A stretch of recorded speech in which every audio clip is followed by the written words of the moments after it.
రాష్ట్ర క్లిష్ట ఆర్థిక పరిస్థితులపై ఈ సభకు ఇదివరకే శ్వేతపత్రం ద్వారా సవివరంగా వాస్తవాలను తెలిపాం. ఇటువంటి విపత్కర ఆర్థిక పరిస్థితుల్లో కూడా మేము ప్రజా సంక్షేమానికి చేసిన వాగ్దానాలకి కట్టుబడి ఉన్నాం. ఆడమ్ స్మిత్ చెప్పినట్లుగా మానవ జీవన ప్రమాణాలు మొత్తంగా పెంచే బహుముఖ ప్రణాళిక అంటూ ఏదీ లేదు. కానీ రాష్ట్రంలో అందుబాటులో ఉన్న వనరులతో వివిధ సాధన మార్గాల ద్వారా సాధించవచ్చు. గత పాలకుల నిర్వాకంతో మన ధనిక రాష్ట్రంలో కూడా ఆర్థిక కష్టాలు వచ్చాయి. పూట గడవటం కూడా కష్టమనేంత కనిష్ట స్థాయికి రాష్ట్ర ఆర్థిక వ్యవస్థను చేర్చారు. రాష్ట్రంలో మౌలిక సదుపాయాల కల్పనకు ప్రాధాన్యత ఇవ్వకుండా ప్రజలకు ఏమాత్రం అవసరం లేని ఆర్భాటాలకు డబ్బు ఖర్చు చేశారు. రాష్ట్రం ఆర్థికంగా ఎంత దురదృష్టకర పరిస్థితిలో ఉందంటే ప్రతి నెల 1వ తేదీన రాష్ట్ర ప్రభుత్వ ఉద్యోగులకు మరియు పెన్షనర్లకు జీతాలు ఇవ్వలేనటువంటి పరిస్థితి. దీనివల్ల ఉద్యోగుల క్రెడిట్ స్కోర్, సిబిల్ స్కోర్ దెబ్బతినటం వల్ల వారు రుణాలు పొందడం కూడా కష్టమవుతూ ఉంది. వృద్ధులైన పెన్షనర్లు మందుల కోసం ఖర్చు పెట్టిన డబ్బులు పొందడం కోసం ఎదురు చూసే పరిస్థితి ఉత్పన్నమైంది. అందుకే తెలంగాణ రాష్ట్ర ఆర్థిక పరిస్థితిని, ప్రజల జీవితాలను దుర్భరం చేసే దిశగా సాగిన ప్రజా వ్యతిరేక పాలనకు ప్రజలు చరమగీతం పాడారు. ఇదే మన ప్రజాస్వామ్య వ్యవస్థ యొక్క గొప్పతనం. దివాళా తీసిన రాష్ట్ర ఆర్థిక పరిస్థితిని మెరుగుపరచడానికి ఇప్పటికే దుబారా ఖర్చులు తగ్గించాం. రాష్ట్ర ఆర్థిక క్రమశిక్షణతో పాటు మెరుగైన సంక్షేమ పాలన అందించాలన్నదే మా లక్ష్యం. గత ప్రభుత్వం ప్రవేశపెట్టిన ప్రతి బడ్జెట్ వాస్తవానికి చాలా దూరంగా ఉంది. రాష్ట్రం యొక్క రాబడిని అధికంగా చేసి చూపెట్టడం ద్వారా ఎన్నో పథకాలకు నిధులు కేటాయిస్తున్నామనేటువంటి భ్రమను కల్పించారు. ఉదాహరణకు దళిత బంధు పథకానికి బడ్జెట్లో 17,700 కోట్ల రూపాయలు చూపిస్తే నిధులు మాత్రం ఒక్క పైసా కూడా ఖర్చు పెట్టలేదు. అంతేకాకుండా 2021-22 సంవత్సరానికి క్యాగ్ లెక్కల ప్రకారం షెడ్యూల్డ్ కులాల అభివృద్ధికి డిమాండ్లో 4,874 కోట్ల రూపాయలు నిధులు ఖర్చు చేయలేదు. గిరిజన అభివృద్ధిలో 2,918 కోట్ల రూపాయలు ఖర్చు చేయలేదు.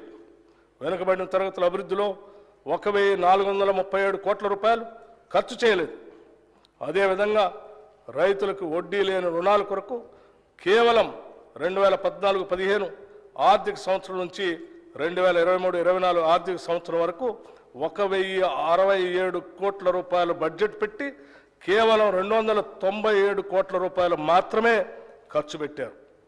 అదేవిధంగా మహిళలకు 2014-15 ఆర్థిక సంవత్సరం నుంచి 2023-24 ఆర్థిక సంవత్సరం వరకు 7,848 కోట్ల రూపాయలు బడ్జెట్ పెట్టి కేవలం 2,685 కోట్ల రూపాయలు మాత్రమే ఖర్చు పెట్టారు.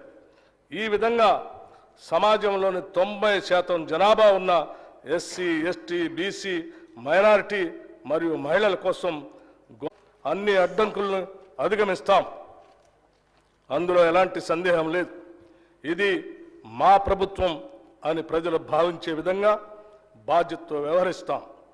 మా ఈ నిర్ణయానికి గతంలో జరిగిన తప్పులు, చేసిన అప్పులు ఏమాత్రం అడ్డం కాలేవు. ఇదే స్ఫూర్తితో, ఆశయంతో, ప్రజా ఆశీర్వాదంతో ఈ బడ్జెట్ను ప్రవేశపెడుతున్నాం.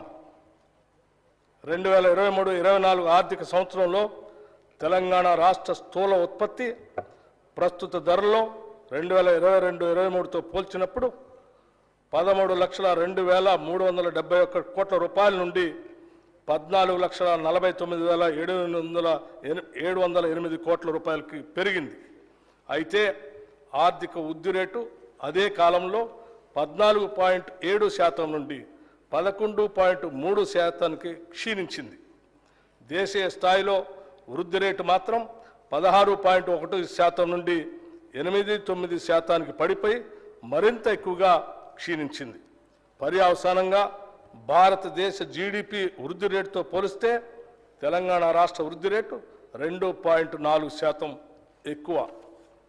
తెలంగాణ ఆర్థిక వృద్ధి రేటు స్థిరమైన ధరల్లో గత సంవత్సరం 7.5% నుండి 1% తగ్గి ఈ సంవత్సరానికి 6.5%కి పడిపోయింది.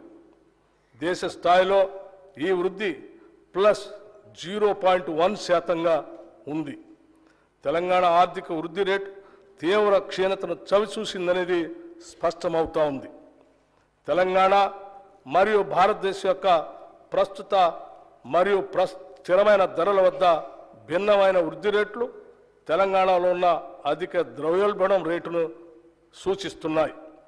2023 డిసెంబర్లో తెలంగాణలో 6.65%గా ఉన్న వినియోగదారుల ధరల సూచిక 5.69%గా ఉన్న దేశ సగటుతో పోలిస్తే చాలా అధికంగా ఉంది.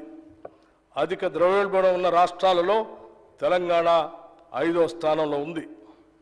2023-24 ఆర్థిక సంవత్సరంలో తెలంగాణ ఆర్థిక వ్యవస్థ వివిధ రంగాల్లో పనితీరు ఒకేలా లేదు. దీనికి అనేక కారణాలు ఉన్నాయి. ప్రాథమిక రంగాల్లో ఒకటైన వ్యవసాయం చాలా క్షీణించింది. వ్యవసాయ రంగంలో పంటల ద్వారా వచ్చే స్థూల విలువ 49,059 కోట్ల రూపాయల నుండి 45,723 కోట్ల రూపాయలకు తగ్గి -6.8% వృద్ధి రేటుగా నమోదు అయింది. ఈ గణనీయమైన తగ్గుదలకి ప్రధాన కారణం ప్రతికూల వాతావరణ పరిస్థితులు, నైరుతి రుతుపవనాలు 17 రోజులు ఆలస్యమయ్యాయి మరియు సీజన్లో వర్షపాతంలో తీవ్ర హెచ్చుతగ్గులు వచ్చాయి. ముఖ్యంగా ఆగస్టు మరియు అక్టోబర్లో పంటలు కీలక దశలో ఉన్నప్పుడు వర్షపాతం గణనీయంగా తగ్గింది. దీనికి తోడు దీర్ఘకాలం పాటు పొడిగాలులు, భూగర్భ జలాల క్షీణత మరియు కృష్ణాబేసిన్లో తగినంత నీటి లభ్యత లేకపోవడంతో వరి, పత్తి, మొక్కజొన్న, కంది, శనగ వంటి కీలక పంటల విస్తీర్ణం భారీగా తగ్గింది. అదే సమయంలో తెలంగాణ ఆర్థిక వ్యవస్థలో ఇతర రంగాలకు కూడా వృద్ధి రేట్లో తరుగుదల నమోదు చేశాయి. విద్యుత్, గ్యాస్, నీటి సరఫరా, వాణిజ్యం మరియు మరమ్మత్తు సేవలు, హోటళ్లు మరియు రెస్టారెంట్లు, రైల్వేలు మరియు వాయు రవాణా వంటి రంగాలలో గణనీయమైన తగ్గుదల కనిపించింది. అయితే తయారీ రంగంలో మాత్రం పెరుగుదల కనిపించింది.